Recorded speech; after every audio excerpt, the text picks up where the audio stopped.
আজকের ক্লাসে শুরু করছি দেখো একটা ভিডিও দিয়ে। দেখো এই ভিডিওটা তোমরা সবাই দেখতে পাচ্ছ। দেখতে না পেলে একটু বড় করে নিও স্ক্রিনটা। দেখো এখানে দুটো তরল পদার্থ দুটো কন্টেনারের মধ্যে ফেলা হচ্ছে। একটা সহজে ছড়িয়ে যাচ্ছে পড়ার পর, তুমি বাঁ দিকেরটাকে জল ধরে নিতে পারো, আর ডান দিকেরটাকে অন্য যে কোনো তরল মধু ধরে নিতে পারো। কম ছড়িয়ে যাচ্ছে কেন? এই তরলের এই যে ঘটনাগুলো, তরলের এই বিশেষ আচরণগুলো যেই ধর্মের সাহায্যে ব্যাখ্যা করা যায় তরলের, তাকে বলা হয় সান্দ্রতা বা ভিসকসিটি। যদি আমি তরল বললাম, এটা একটু মাথায় রাখবে যে এটা প্রবাহীর জন্য খাটবে, ঠিক আছে? এটা যে শুধুমাত্র তরলই হতে হবে তার কোনো মানে নেই। এটা যে কোনো প্রবাহীর জন্যই এই সান্দ্রতা বা ভিসকসিটি অ্যাপ্লিকেবল। কেমন? এবারে এসো আমরা এটার পেছনে কারণগুলো দেখি, কেন এই ঘটনা ঘটে। দেখো এইটা ভালো করে বোঝার আগে আমাদের এই দুটো জিনিস একটু বুঝতে হবে। একটা হচ্ছে ধারারেখ প্রবাহ, আরেকটা হচ্ছে অশান্ত প্রবাহ। প্রবাহ মানে, দেখো প্রবাহী বা ফ্লুইড এর মানেটা কি? ফ্লুইড মানে যা ফ্লো করে, প্রবাহী মানে যা প্রবাহিত হয়, অর্থাৎ এক জায়গা থেকে আরেক জায়গায় যেতে পারে। সেটা বিভিন্ন কারণ, তার কারণ একাধিক হতে পারে। সেটা গ্র্যাভিটির জন্য হতে পারে, অন্য কারণে হতে পারে, সেটা আমাদের আলোচ্য বিষয় না। মূল কথা হচ্ছে সেটা এক জায়গা থেকে আরেক জায়গায় যেতে পারে, ঠিক আছে? এইবারে যদি এরকম প্রবাহী হয় যেখানে তুমি ধরে নাও যে তুমি প্রবাহীটা এটা একটা নলের মধ্যে দিয়ে প্রবাহিত হচ্ছে, এটা যে কোনো একটা তরল ধরতেই পারো। এবার সেই তরলটাকে তুমি কতগুলো লেয়ার বা স্তরে ভাগ করে নাও। কিরকম? মানে মনে করো যে তুমি যদি একটা বন্ধ বইয়ের দিকে তাকাও, তুমি সেখানে কি দেখবে? অনেকগুলো পাতা দেখবে, তাই তো? সেই পাতাটা মিলে বই তৈরি হয়েছে, যেন এগুলো সেই রকম এক একটা করে লেয়ার। ওই পাতাগুলো যদি লেয়ার হয়, এগুলো এক একটা করে লেয়ার বা স্তর। যেটা দেখা যায় যে যখন প্রবাহী কোনো একটা নল বা কোনো একটা অন্য মাধ্যমের মধ্যে দিয়ে প্রবাহিত হয়, তখন এই সবচেয়ে উপরের যে লেয়ারটা থাকে সেই লেয়ারটা একদমের গায়ে লেগে থাকে, আর সবচেয়ে নিচের যেটা থাকে সেটাও লেগে থাকে। আর যদি এটা এরকম না হয়, যদি তুমি বলো যে স্যার যদি মাটিতে হয়, তাহলে এটা এরকম দেখতে হবে। একদম নিচের যেটা থাকবে সেটা লেগে থাকবে, উপরেরটা লেগে থাকবে, এরকম মোটামুটি দেখতে হবে। অত জটিলতায় আমরা যাব না। মূল কথা হচ্ছে সেখানে প্রত্যেকটা স্তর তারা একজন আরেকজনের সঙ্গে সমান্তরাল ভাবে প্রবাহিত হবে, অর্থাৎ এরা একজন আরেকজনের সঙ্গে সমান্তরাল, ঠিক আছে? এরা এক একজনের সঙ্গে সমান্তরাল এবং সমান্তরাল ভাবেই প্রবাহিত হতে থাকবে। এই ঘটনাটাকে আমরা বলি ধারারেখ প্রবাহ বা ল্যামিনার ফ্লো, ঠিক আছে? আমি কিন্তু আবারও বলছি, ইংরেজি শব্দ ব্যবহার করবো, সুতরাং একটু খেয়াল। যদি সেটা না হয় তাহলে কি হবে? তাহলে এরা সমান্তরাল থাকবে না, এরা একজনের ঘাড়ে আরেকজন গিয়ে পড়বে, এরকম দেখতে হবে। তখন এটাকে আমরা বলবো অশান্ত প্রবাহ বা টার্বিউলেন্ট ফ্লো। কেমন? এইখানে আমি একটা ছবি দিয়েছি, তোমরা ছবিটা দেখলে বুঝতে পারবে। ঠিক এই যে জায়গাগুলো আমি সবুজ দাগ দিচ্ছি, যেখান থেকে দেখো সাদা ফেনার মতো শুরু হচ্ছে, এই জায়গাগুলো এটা পুরো টার্বুলেন্ট, ঠিক আছে? এই প্রবাহটা অশান্ত প্রবাহ। কেমন? আর এইখানে যেখানে একদম হালকা নীল হয়ে রয়েছে জলটা পুরো একেবারে, এইটাকে তুমি বলতে পারো এগুলো প্রায় ধারারেখ প্রবাহ। কেমন? তাহলে এইটা মাথায় রাখবে যে ধারারেখ প্রবাহ বাস্তবে দেখা যায় না তা নয়, আমি আরো উদাহরণ দেবো, তখন বুঝতে পারবে। এইবার এই ধারারেখ প্রবাহ যেটা আমরা পড়লাম, অর্থাৎ ল্যামিনার ফ্লো আর টার্বুলেন্ট ফ্লো, এটা বুঝবো কি করে? এটা তো মাপার ব্যাপার আছে। এটা মাপার কাজটা যেটা দিয়ে হয় সেটাকে বলা হয় রেনল্ডস নাম্বার, ঠিক আছে? এর বাংলা নেই, কিন্তু রেনল্ডের সংখ্যা বলতে পারো। রেনল্ড একজন বিজ্ঞানী ছিলেন, হ্যাঁ? এইখানে দেখো, এখানে ছবি দিয়ে দিয়েছি। এনার নাম ছিল অসবর্ন রেনল্ডস। ইনি এই কাজটা করেন আর কি।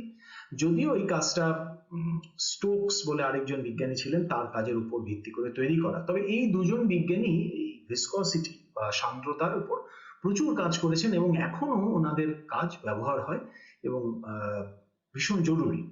তো রেনল্ডস নাম্বার কি বলছে? রেনল্ডস নাম্বার বলছে যে কোনো প্রবাহী, এখন তোমরা, আমি যে আগের ছবিটা দেখালাম, তোমরা সেটা দেখেই বুঝতে পেরেছো যে একটা প্রবাহী যখন প্রবাহিত হয়, সবসময় যে সেটা ল্যামিনারি হবে, কখনোই টার্বুলেন্ট হবে না, অর্থাৎ অশান্ত হবে না, শান্তই থেকে যাবে, বা উল্টোটা, এটা নাও হতে পারে। এবার সেটা বোঝার জন্য রেনল্ড একটা সংখ্যার প্রবর্তন করেন, এটাকে বলা হয় রেনল্ডস নাম্বার। এটা মাপা যায়, কিভাবে মাপা যায় সেই এতে আমি আসছি পরে। এই রেনল্ডস নাম্বারটা বলছে যে যদি কোনো প্রবাহীর জন্য দেখা যায় যে রেনল্ডস নাম্বার 2300, ঠিক আছে, তোমাদের যদি ছোট হয় আমি এখানে বড় বড় করে লিখে দিচ্ছি, 2300 এই সংখ্যার থেকে ছোট বা এর কাছাকাছি হয়, তাহলে আমরা বলতে পারি যে এরা হচ্ছে এই প্রবাহীটার ফ্লো বা এর প্রবাহ হচ্ছে ধারারেখ প্রবাহ বা শান্ত প্রবাহ। যদি এটা 3000 অতিক্রম করে যায়, 3000 অতিক্রম করে যায়, তখন সেটা হয়ে যাবে টার্বুলেন্ট ফ্লো বা অশান্ত প্রবাহ। এই রেনল্ডস নাম্বারের ফর্মুলাটা হচ্ছে আমি এখানে লিখে দিয়েছি, এটাকে এইভাবে লেখা হয় আর ই, ঠিক আছে। রেনল্ডস নাম্বারের ফর্মুলাটা হচ্ছে কিভাবে আসবে সেই আলোচনা আমি এখন করব না, সেটা সুযোগ নেই, তোমাদের ক্লাসে 11-এ যারা করবে তারা এটা জানতে পারবে। সেটা হচ্ছে রো ইউএল বাই মিউ। অর্থাৎ এখানে কি কি আছে, এর মধ্যে যা যা আছে, প্রথম হচ্ছে ডায়ামিটার, অর্থাৎ এই যে পাইপের মধ্যে দিয়ে যাবে সেই পাইপের ব্যাসার্ধ বা ব্যাস যাই বলো একই কথা, ব্যাস কত, এইটা হচ্ছে সেটা, কেমন। আচ্ছা, বেগ কত, কত বেগে যাচ্ছে সেটাকে আমি ইউ দিয়ে লিখেছি, কেমন।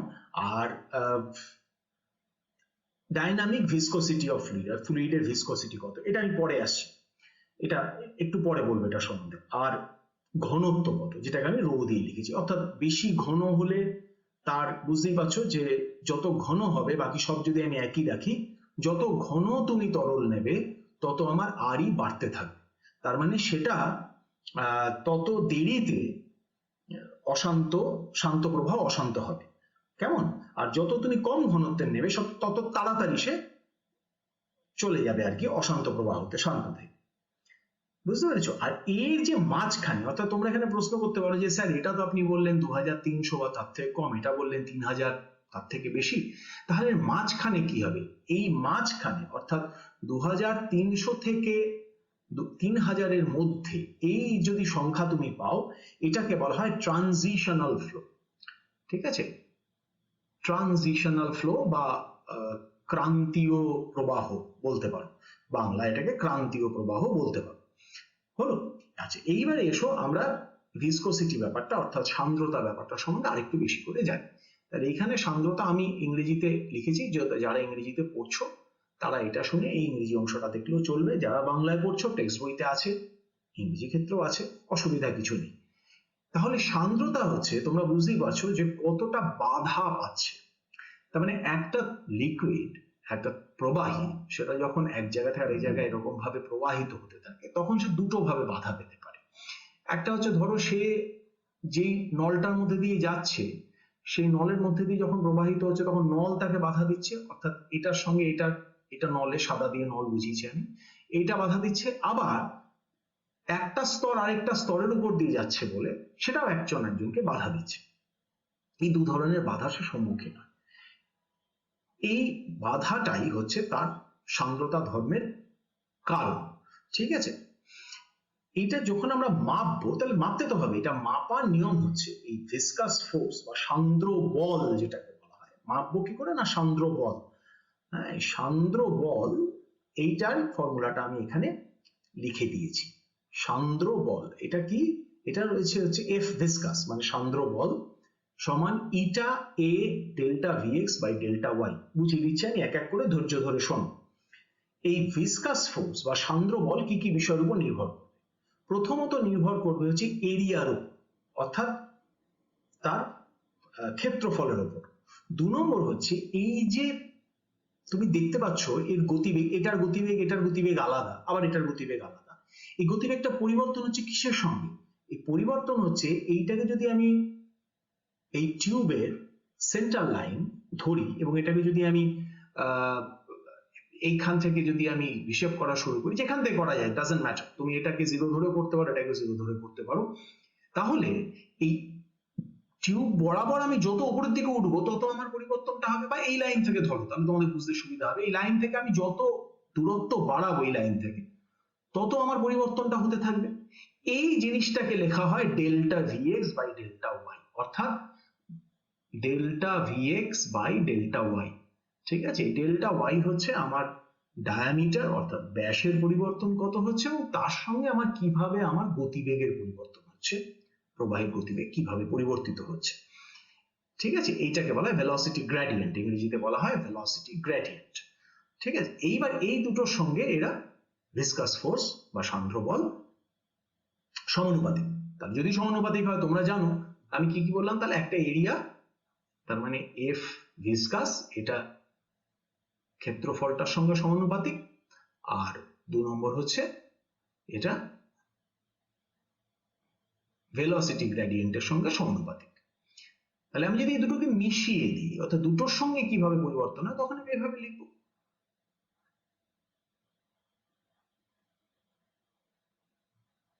Delta VX by delta Y. তাহলে আমি যদি সমান চিহ্ন নিই, তাহলে কি করতে হবে, তোমরা জানো যে আমাকে ডান দিকে একটা আনুপাতিক ধ্রুবক আনতে হবে। এই আনুপাতিক ধ্রুবকটাকে বলা হয় ইটা। ঠিক আছে, উচ্চারণটা লিখে দিচ্ছি এখানে, এই যে এইখানে দেখো, এই যে নীল রঙে লেখা আছে, এর উচ্চারণটা হচ্ছে ইটা। এটা একটা গ্রিক লেটার, ঠিক আছে, গ্রিক অক্ষর। Eta A delta VX by delta Y. এই ইটার মাপ বলে দেবে যে কোনো প্রবাহী সেটা কতটা সান্দ্র। ইটার মান যত বাড়বে তার মানে তার সান্দ্রতা তত বেশি হবে। তার মানে তোমরা বুঝতে পারছো যে আমি যদি প্রথম যে উদাহরণটা নিয়েছিলাম, তার মানে মধুর ইটা অবশ্যই জলের ইটার থেকে বেশি। তার মানে মধুর যে ভিসকসিটি বা সান্দ্রতা, সেটা জলের সান্দ্রতার থেকে বেশি। আবার জলের ইটা সেটা অবশ্যই তেলের ইটার থেকে বেশি, তার মানে তেলের সান্দ্রতা তুলনায় কম। ঠিক আছে, এইবার এই ইউনিটটা কি, মাপতে গেলে ইউনিট লাগবে। ফোর্সের তো ইউনিট তোমরা জানোই, ডাইন নিউটন। ইটার ইউনিটটা কি, ইটার ইউনিট হচ্ছে newton second per metre square, অথবা এটাকে প্যাসকেল সেকেন্ডও লেখা হয়, কারণ নিউটন পার মিটার স্কোয়ার হচ্ছে প্যাসকেল, তার সঙ্গে সেকেন্ড গুণ করছো, খুব সোজা। সিজিএস হচ্ছে dyne second per centimetre square, এটাকে বলা হয় পয়েজ। ঠিক আছে, পয়েজ। ঠিক আছে, যেমন জলের ভিসকসিটি সান্দ্রতা হচ্ছে 20 ডিগ্রি সেলসিয়াসে 0.1 পয়েজ। আর আমাদের যে রক্ত আমাদের শরীরে বইছে, সেটা খুব ইম্পর্টেন্ট, তার ভিসকসিটি ঠিক থাকা, না হলে অন্য প্রচুর সমস্যা হবে, সেটা হচ্ছে 0.03 পয়েজ। ঠিক আছে, আর প্যাসকেল সেকেন্ড, এটার আরেকটা নাম হচ্ছে পয়েজুলি। পয়েজুলি, পয়েজুলি হচ্ছে একজন বিজ্ঞানী ছিলেন, তার নাম এটা দেওয়া হয়েছে। 1 পয়েজুলি সমান হচ্ছে 10 পয়েজ। হলো, তাহলে আমরা ভিসকসিটি জিনিসটা জানতে পারলাম, ভিসকসিটি এফেক্টটা জানতে পারলাম, কেন মানে ভিসকসিটি ব্যাপারটা আমাদের কেন আসে, কি জন্য আসে, এটা আমরা জানতে পারলাম। এরপরে এসো আমরা কি কি বিষয়ের উপর ভিসকসিটি নির্ভর করে, সান্দ্রতা নির্ভর করে, সেটা দেখি। দেখো, আমি আগেরটা বলার সময় বলেছিলাম যে জলের 0.01 পয়েজ যখন বললাম, তখন আমি বলে দিলাম 20 ডিগ্রি সেলসিয়াস। তার মানে এটা পরিষ্কার হয়ে গেল যে যে কোনো প্রবাহীর ভিসকসিটি অবশ্যই তাপমাত্রা বা টেম্পারেচারের উপর নির্ভর করে। আর কিছুর উপর নির্ভর করে, কেমিক্যাল কম্পোজিশন, তুমি কি কি ধরনের, তার মধ্যে তার রাসায়নিক পরিস্থিতিটা কি।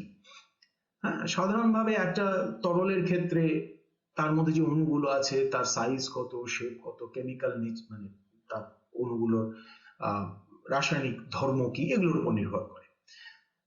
তার মানে এটাও তুমি নিশ্চয়ই বুঝতে পারছো যে যত বড় সাইজের অণু নেবে, মানে এরকম বড় বড় সাইজের অণু নিলে আর এরকম ছোট ছোট অণু নিলে, এই বড় অণুর ক্ষেত্রে কিন্তু ভিসকসিটি বেড়ে যাবে, আর ছোট অণুর ক্ষেত্রে কমে যাবে। ঠিক আছে, আর যদি তুমি ওর মধ্যে অন্য জিনিস গুলে দাও, তাহলেও কিন্তু ভিসকসিটি চেঞ্জ হয়ে যাবে। কেমন, তুমি তরলের মধ্যে সাধারণত যদি কঠিন পদার্থ গুলে দেওয়া হয়, তাহলে ভিসকসিটি বেড়ে যায় সাধারণভাবে। কিন্তু এরও কিছু পরিবর্তন আছে, যেমন ধরো তোমরা, আমি একটা উদাহরণ দিচ্ছি, তোমাদের পেট খারাপ হলে ডাক্তাররা কি বলেন, ওআরএস খেতে। তোমরা জানো তো নিশ্চয়ই ওআরএস বাড়িতে কিভাবে বানাও, একটু নুন চিনি জল বানিয়ে নাও। অ্যাকচুয়ালি নুন চিনি যখনই দেওয়া হয়, বিশেষ করে নুনটার জন্য যখনই দেওয়া হয়, তখন কিন্তু ওর ভিসকসিটি খানিকটা কমে যায়। সুতরাং এগুলো কিছু কিছু, এগুলো একটু ডিটেইল স্টাডি যখন করবে ভবিষ্যতে, যদি পড়ো এগুলো নিয়ে, তখন এগুলো জানতে পারবে। আমি তোমাদের বেসিক আইডিয়াটা দেওয়ার চেষ্টা করছি। আর কিসের উপর নির্ভর করে, কোলয়েড সিস্টেম। কোলয়েড তোমরা পড়েছো, বইতে আছে, এর বেশি জটিলতায় আমি যাচ্ছি না। কোলয়েড সিস্টেম, কোলয়েডের পরিবর্তন হলে, কোলয়েডের ধরন বদলালে ভিসকসিটি বদলে যায়, সাধারণভাবে কোলয়েডের বেশি হয়। আর সাসপেন্ডেড মেটেরিয়াল, তোমরা এটাও জানো যে কোলয়েড আর সাসপেনশন এক জিনিস নয়। সাসপেন্ডেড মেটেরিয়ালের ক্ষেত্রে কিন্তু ভিসকসিটি বেড়ে যায়। যেমন ধরো তুমি আমাদের রক্তের যেটা ধরো, আমাদের রক্তের মধ্যে কি ধরনের সাসপেন্ডেড মেটেরিয়াল আছে তার উপরে তার ভিসকসিটি নির্ভর করবে। এবং এই যে আমাদের হৃৎপিণ্ড যেটা পাম্প করে রক্তটাকে, তার যে মাসলস গুলো আছে সেগুলো ভীষণভাবে নির্ভর করে এই ভিসকসিটির উপরে। এটার পরিবর্তন হলে কিন্তু খুব সমস্যা হয়, এই জন্য এটা খুব দরকারি একটা জিনিস। আচ্ছা, এইবার এই যে আমরা আলোচনা করলাম, তাহলে আমরা দেখতে পেলাম যে ভিসকসিটি জিনিসটা বা সান্দ্রতা জিনিসটা এটা তরল বা প্রবাহীর একটা বিশেষ ধর্ম। এইটার উপর ভিত্তি করে প্রবাহীকে দুভাগে ভাগ করা যায়। একটাকে বলা হয় নিউটনিয়ান, আশা করি তোমাদের আমি অসুবিধা হবে না, নিউটনিয়ান আমি বাংলায় লিখে দিলাম, যারা পড়তে অসুবিধা হবে। আর এটা নন নিউটনিয়ান, এই দুভাগ। নিউটনিয়ান কারা? নিউটনিয়ান ফ্লুইড, এটা তোমাদের বইতে নাও পেতে পারে। এগুলো যারা বিশেষভাবে একটু বিজ্ঞানে ইন্টারেস্টেড তাদের ভালো লাগবে। যদি বিজ্ঞান নাও পড়ো তাও প্রবাহিত তোমাদের চারধারেই আছে, সুতরাং যদি তাদের মধ্যে তোমরা জেনে যাও কোনটা নিউটনিয়ান কোনটা নিউটনিয়ান নয়, বন্ধুদেরও বলতে পারো। সুতরাং নিউটনিয়ান হচ্ছে তারা যাদের ভিসকসিটি সান্দ্রতা অপরিবর্তনীয়, পরিবর্তন হয় না। হ্যাঁ, আগের পাতায় যেগুলো বলে দিলাম, অর্থাৎ সেই শর্তগুলো তুমি যদি মেনে চলো, তাহলে এদের ভিসকসিটি পরিবর্তন হবে না। যেমন ধরো জল, তেল, পেট্রোল, অ্যালকোহল, এগুলি। কিন্তু কিছু ফ্লুইড আছে এরকম মজার, এবং এই ফ্লুইডগুলো কিন্তু তোমরা ভীষণ ব্যবহারও করো, আমি একটা দুটো উদাহরণ পরে দেব। সেগুলো হচ্ছে নন নিউটনিয়ান ফ্লুইড। এই নন নিউটনিয়ান ফ্লুইডের কি হয়, ভারী মজার জিনিস হয়। নন নিউটনিয়ান ফ্লুইডের উপর তুমি যদি বাইরে থেকে বল প্রয়োগ করো, তাদের ভিসকসিটি পরিবর্তন হয়ে যায়। আমি একটা ছোট্ট উদাহরণ দিচ্ছি। তোমরা সকালবেলা উঠে সবাই দাঁত মাজো, রাইট? তো দাঁত মাজো তখন কি হয়, দাঁত এরকম একটা টিউবের মধ্যে পেস্ট থাকে, তাই তো? এইবার তোমরা পেস্টটা বার করছো কি করে? এরকম পেছন দিকটা পেস্ট ভর্তি থাকে, তোমরা পেস্ট বার করো কি করে? তোমরা তো এটার উপরে একটা বল প্রয়োগ করছো। এই যখন বল প্রয়োগ করো তখন এই মুখটা দিয়ে পেস্টটা বেরিয়ে আসে, ঠিক? কিন্তু তুমি যদি বলটা তুলে নাও, ওটা কি ফেরত চলে যায় না। এই পেস্ট হচ্ছে একটা নন নিউটনিয়ান ফ্লুইড। এরকম নন নিউটনিয়ান ফ্লুইড অনেক আছে। যেমন ধরো চোরাবালি, তোমরা কেউ তাতে পড়ো মানে প্রশ্নই ওঠে না, কিন্তু দেখবে চোরাবালিতে পড়ে গেলে বেশি নাড়াচাড়া করলে দেখা যায় যে তার ভিসকসিটি চেঞ্জ হয় এবং দুর্ঘটনাটা আরো বাড়াবাড়ি ভাবে ঘটে আর কি। তারপর আরেকটা মজা হচ্ছে, তোমরা যদি জলের মধ্যে কর্নফ্লাওয়ার দোকানে কিনতে পাওয়া যায়, কর্নফ্লাওয়ার মিশিয়ে দাও, তাহলে সেটা নন নিউটনিয়ান ফ্লুইড হয়ে যাবে। তারপর ধরো যারা রং টঙের কাজ করে, দেখবে পুঁটি ব্যবহার করে, পুঁটি এক ধরনের নন নিউটনিয়ান ফ্লুইড। মজা হচ্ছে আমরা যত ধরনের নিউটনিয়ান ফ্লুইড ব্যবহার করি, বোধহয় তত ধরনেরই নন নিউটনিয়ান ফ্লুইডও ব্যবহার করি। এতটাই প্রয়োজনীয় জিনিস এগুলো। এইবার যেটা আমরা আসবো সেটা হচ্ছে যে আমি মানে এটা পড়ানোর আগে তোমাদের একটা উদাহরণ দিই। তোমাদেরকে আমরা যখন ক্লাসে পড়াই বা পড়িয়েছি, তোমরা এখন পড়েছো, একটা জিনিস তোমাদেরকে বারবার বলা হতো গ্যালিলিওর কথা বলে, যে তিনি পিসার হেলানো টাওয়ার থেকে দুটো বল ফেলে দেখিয়েছিলেন যে দুটো বল একই সঙ্গে পড়ছে। তার আগে অব্দি ধারণা ছিল, যেটা অ্যারিস্টটলের ধারণা, যে না, ভারী জিনিস আগে পড়বে, হালকা জিনিস পরে। প্রশ্ন হচ্ছে অ্যারিস্টটল কি সত্যি ভুল ছিল? অ্যারিস্টটল একজন বিখ্যাত বিরাট চিন্তাবিদ, ফিলোসফার। সে সময় বিজ্ঞানের চর্চা ছিল না, সুতরাং বিজ্ঞান ওইভাবে চর্চা হতো না, বিজ্ঞান কথা আমি বলবো না। বিরাট চিন্তাবিদ, কিন্তু উনি যে দেখেছিলেন সেটা তো ভুল দেখেননি। এটা তোমরাও দেখো, তোমরা তোমাদের স্কুলের দোতলার থেকে যদি একটা ইটের টুকরো একটা কাগজের টুকরো ফেলো, দুটোকে একই সঙ্গে পড়ে না? পড়ে না। কাগজের টুকরোটা আস্তে আস্তে পড়ে, ইটের টুকরোটা তাড়াতাড়ি পড়ে। কেন? এটা তো পড়ার কথা না। তোমরা পড়েছো, তোমাদেরকে বলা হয়েছে যে গ্যালিলিও বলেছেন দুটো একই সঙ্গে পড়ে, পড়ছে না কেন? তখন তোমরা যখন প্রশ্ন করো, আমরা কি বলি? আমরা বলি যে বায়ুর বাধা আছে। ঠিক তাই, বায়ুর বাধা আছে। তার মানে গ্যালিলিও যেটা বলেছিলেন সেখানে একটা শর্ত ছিল, সেটা হয়তো তোমরা খুব একটা মন দিয়ে শোনো না, অনেকেই শোনে। সেটা হচ্ছে যদি তুমি বাইরে থেকে অন্য কোনো বল প্রয়োগ না করো, কেবলমাত্র গ্র্যাভিটি, যেটা পরে নিউটন তার বিখ্যাত একটা পরীক্ষা, কাঁচের নলের পরীক্ষায় করে দেখিয়েছিলেন, যেটাকে গিনি পালকের পরীক্ষা বলা হয়। যে একটা সোনার গিনি নিয়েছিলেন আর একটা পাখির পালক নিয়েছিলেন, সেটা নিয়ে একটা নলকে পুরো বায়ু শূন্য করেছিলেন, করে যখন তিনি উপর থেকে নিচে নলটাকে উল্টে দিতেন, দেখা যেত গিনি আর পালক একই সঙ্গে নিচে পড়ছে। কিন্তু বাস্তবে তো এরকম শূন্যস্থান হয় না, পৃথিবীর উপর নেই, সেখানে প্রচুর পরিমাণে হাওয়া আছে, তার মানে হাওয়া তোমাকে বাধা দেবে। এটাকে বলা হয় ভিসকাস ড্র্যাগ, সান্দ্রতার জন্য বাধা। কেমন? এই ভিসকাস ড্র্যাগের জন্য কি হয়, যখন কোনো জিনিস ওপর থেকে নিচে পড়ছে, তাহলে তোমাদের কাগজের উদাহরণটাই ধরো, তুমি একটা ছোট্ট এরকম কাগজের টুকরো ফেলেছো, একটা কাগজের টুকরো হলো, আমার দেখতে ভালো হয়, একটা সুন্দর করে কাগজের টুকরো আর কি, একটা কাগজের টুকরো ফেলেছো, তাহলে কাগজের টুকরোর উপর কি কি বল কাজ করছে? এর নিচের দিকে ওজন কাজ করছে, এটা তোমরা জানো, এমজি ওজন কাজ করবে। আর আর যেটা কাজ করছে সেটা হচ্ছে উপর দিকের একটা সান্দ্রতা বল কাজ করছে। কেন? যখনই পড়তে চাইছে, এই চারধারে যে হাওয়া আছে, হাওয়ার অণুগুলো রয়েছে, হাওয়া প্রবাহী, সে কিন্তু বাধা দেবে। তাহলে এই যে বলটা, এই বলটা কি করবে? এর বিরুদ্ধে কাজ করছে, তার মানে নিচের দিকে পড়াটাকে ধীরে করে দেবে। কেমন? এই জন্যই ওটা ধীরে পড়ে। এর ফলে কি হয়, যদি খুব উপর থেকে ফেলো, একটা সময় আসবে যখন এই বলটা, অর্থাৎ এই যে উপর দিকে যে ভিসকাস ফোর্স রয়েছে, সেটাকে যদি আমি এফ বলি, এই বলটা আর এই এম যেটা সমান হয়ে যাবে।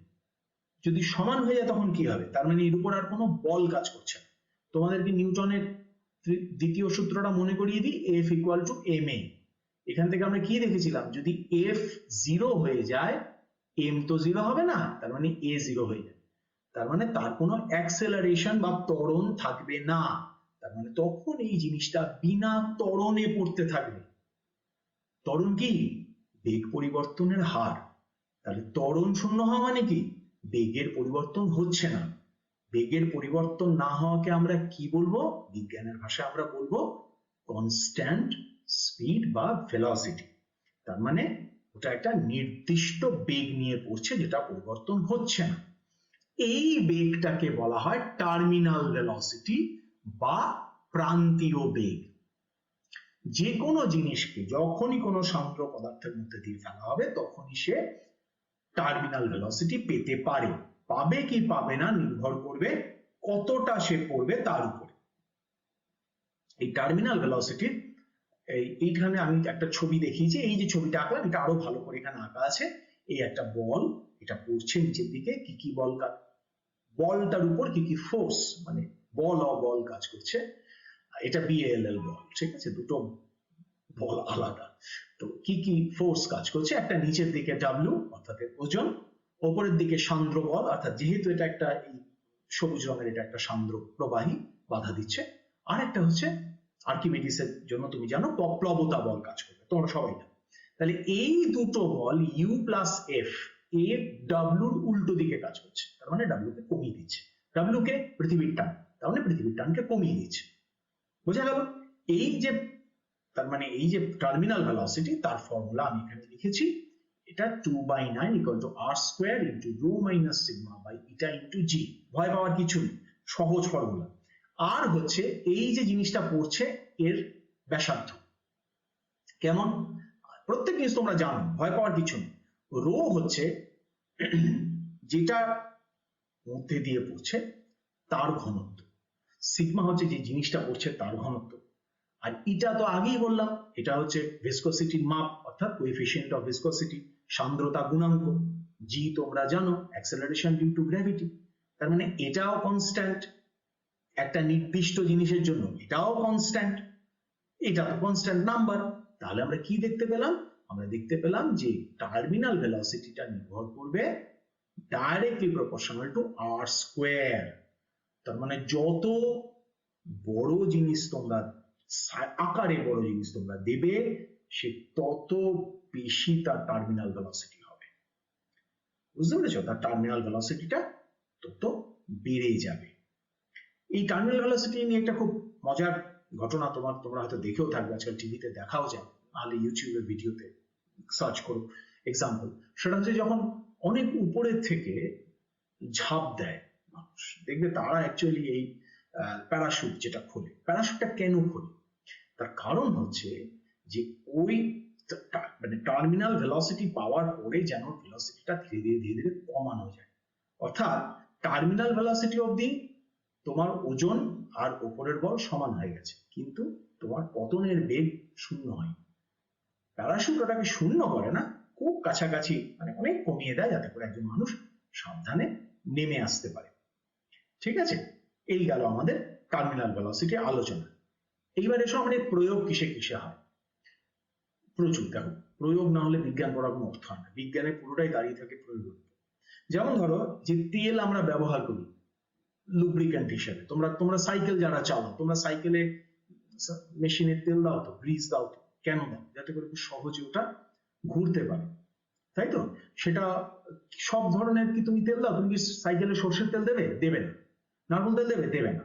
তার কারণ হচ্ছে কোন মেশিনে কি ধরনের ভিসকসিটি, ওই তাহলে কি করে তোমরা ঠিক করো কোন তেল নেবে? সেটা নির্ভর করে হচ্ছে সান্দ্রতার উপরে। তুমি হয়তো সেটা জানো না, কিন্তু এটা যারা কাজ করে তারা জানে কোন ধরনের তেল দিতে হয়। এখন তোমাদের পাড়ার যে মেকানিক সে হয়তো সান্দ্রতা দিয়ে বলতে পারবে না, সে তোমাকে বলবে একটু বেশি ঘন লাগবে কি বেশি পাতলা লাগবে, ওরা এইভাবে। তারপরে ধরো গাড়ির ইঞ্জিনে ইঞ্জিন অয়েল ব্যবহার করা হয়, সেটা ওই সান্দ্রতা, ওটা প্রত্যেক বছর বছর পরিবর্তন করতে হয়। তার কারণ হচ্ছে ও সান্দ্রতা যদি পরিবর্তন হয়ে যায় তাহলে ইঞ্জিন ভালো কাজ করবে। আচ্ছা, তারপরে ধরো বিভিন্ন ধরনের ব্রেক, যে ব্রেক আজকাল ব্যবহার করে এগুলোকে হাইড্রোলিক ব্রেক বলা হয়। তার কারণ হচ্ছে ওখানে ভিসকাস লিকুইড মানে সান্দ্র তরল ব্যবহার করা হয়। আমাদের শরীরে রক্ত চলাচল তো বললামই, যে কোনো ধরনের, আমাদের শরীর বলে না, যে কোনো প্রাণীর মধ্যে রক্ত চলাচল সেটাও অবশ্যই সান্দ্রতার উপর নির্ভর করে। আরেকটা খুব ইম্পর্টেন্ট প্রয়োগ আছে সান্দ্রতা, সেটা হচ্ছে তোমরা তো সবাই ইলেকট্রনের কথা জানো, যে একটা অ্যাটমের মধ্যে তোমরা পড়েছো তিন ধরনের কণা সাধারণভাবে আমরা বলি আছে, একটা হচ্ছে ইলেকট্রন, একটা হচ্ছে প্রোটন, একটা হচ্ছে নিউট্রন। তোমরা জানো যে নিউট্রনের কোনো চার্জ নেই, প্রোটনের চার্জ ইলেকট্রনের চার্জ সমান। ইলেকট্রনের চার্জটা বার করেছিলেন কি? প্রথম যিনি বার করেন তার নাম হচ্ছে মিলিকান। ঠিক আছে, আমি নামটা বাংলায় লিখে দিচ্ছি, মিলিকান। ইনি কিন্তু এই কাজের জন্য নোবেল প্রাইজ পেয়েছিলেন, জানো তো বিজ্ঞানের সবচেয়ে বড় পুরস্কার বলা হয় নোবেল প্রাইজ। মিলিকান কিন্তু এই সান্দ্রতার প্রয়োগ করেই এইরকম একটা ছোট্ট কণা, অতি অতি অতি ক্ষুদ্র, যাকে এঁকে দেখানো সম্ভব না, তার চার্জ বার করেছিল। সুতরাং সান্দ্রতা মানে ইটস ভেরি ইম্পর্টেন্ট, রাইট? আচ্ছা, এইবার কতগুলো প্রশ্ন যেরকম প্রত্যেক ক্লাসে হয় এই ক্লাসেও দেবো। সেটা হচ্ছে জল আর সর্ষের তেল কোনটা সান্দ্রতা বেশি তোমাদের মনে হয়, কেন মনে হচ্ছে? কমেন্ট বক্সে উত্তর লিখতে ভুলো না, না বুঝলে সেটাও লিখবে, আমি অবশ্যই জবাব দেবো, বুঝিয়ে দেবো আবার। সান্দ্রতা কি তাপমাত্রার উপর নির্ভরশীল? অবশ্যই নির্ভরশীল। কি কি বিষয়ের উপর নির্ভরশীল আমরা একটা স্লাইডে দেখেছি। তোমাদের যখনই মনে হবে ভিডিও পজ করবে, পজ করে একটা স্ক্রিনশট নিয়ে নেবে, তাহলে ওই স্লাইডে যা যা তথ্য আছে সেটা তোমাদের কাছে চলে আসবে। কিন্তু আমি সাজেস্ট করবো, যেটা আগেও বলেছি, সেটা নিজেরা একবার খাতায় লিখবে। সব কথা লিখতে হবে না, মূল কথাগুলো অন্তত, তাহলে কোনোদিন ভুলবে না। আচ্ছা, আরেকটা খুব ইম্পর্টেন্ট, তোমরা রাস্তায় পিচ ঢালার আগে দেখেছো তাকে গরম করা হয় কেন? পিচ কখনো দেখেছো হাতে নিয়ে? পিচের সান্দ্রতা সাংঘাতিক বেশি, গরম করলে তার সান্দ্রতা কমে যায়, তখন তাকে ঢালা যায় রাস্তার মধ্যে, আবার যে সে ঠান্ডা হয়ে যায় তখন তার সান্দ্রতা বেড়ে যায়, সেই জন্য রাস্তার উপরে ঠিকঠাক ভাবে থাকে। তোমার মা বাড়িতে যখন রান্না করেন, মা ঠাকুমা, বা তোমরাও যদি কখনো তোমাদের বাড়ি অন্য কেউ যদি রান্না করে, দেখবে কড়াইয়ে তেল দিয়ে তেলটাকে গরম করে না। যখন কড়াইয়ে তেল দেওয়া হয়, এরপর যেদিন এই ক্লাসটা করার পর যখন তোমার মা রান্না করবেন, সামনে গিয়ে দাঁড়িয়ে দেখো, অবশ্যই তোমার মা যেন সামনে থাকেন, যে তোমরা আবার আগুনে হাত দিতে যাও। কড়াইয়ে যখন তেলটা ঢালা হয় তখন কিন্তু সেটা কড়াইয়ে ছড়ানো থাকে না, একটুখানি জায়গায় নিয়ে থাকে। যেই ওটাকে গরম করা হয়, একটু কড়াইটাকে নাড়িয়ে নিলেই সারা কড়াইতে তেলটা লেগে যায়, একই পরিমাণ তেল। তাহলে কি পরিবর্তন হলো? ভিসকসিটি, সান্দ্রতা কমিয়ে দেওয়া হলো গরম। আর 5 নম্বর প্রশ্নটা তো আলোচনাই করলাম, যে গ্যালিলিও বলেছিলেন ভর নিরপেক্ষ, যাই ভর নাও না কেন একই সঙ্গে পড়বে। তা সত্ত্বেও আমরা একটা কাগজের টুকরো ঢিলকে একসঙ্গে পড়তে দেখি না কেন? একসঙ্গে পড়তে দেখি না কেন, কিন্তু কোথায়? সেটা হচ্ছে যখন সেটা অন্য মাধ্যম, সাধারণভাবে বায়ুর মধ্যে দিয়ে পড়ে। শূন্য স্থান, বায়ু কেন? বায়ু একটা সান্দ্র মাধ্যম, শূন্য স্থানের মধ্যে কিন্তু আমরা একই সঙ্গে দেখবো পড়তে। ঠিক আছে, তাহলে আজকে তোমাদের সান্দ্রতা নিয়ে আলোচনা হলো, সান্দ্রতা কেন হয়, কিভাবে মাপা হয়, রেনল্ডস নাম্বার কি, কি কি ধরনের ফ্লো হতে পারে, ল্যামিনার ফ্লো, শান্ত প্রবাহ, অশান্ত প্রবাহ, টার্বুলেন্ট ফ্লো, এবং একটু এক্সট্রা, একটু বেশি জিনিস বললাম, নিউটনিয়ান আর নন নিউটনিয়ান ফ্লুইড বা প্রবাহী। এই সমস্ত আজকের ক্লাসে হলো, কিছু প্রশ্ন দিলাম, টেক্সট বই আবার পড়বে, টেক্সট বই শেষেও প্রশ্ন থাকবে, সেগুলো করবে, যা পারবে না কমেন্ট বক্সে লিখবে, আমি অবশ্যই উত্তর দেবো। আবার তোমাদের সঙ্গে দেখা হবে পরের ক্লাসে। আজ এই পর্যন্ত।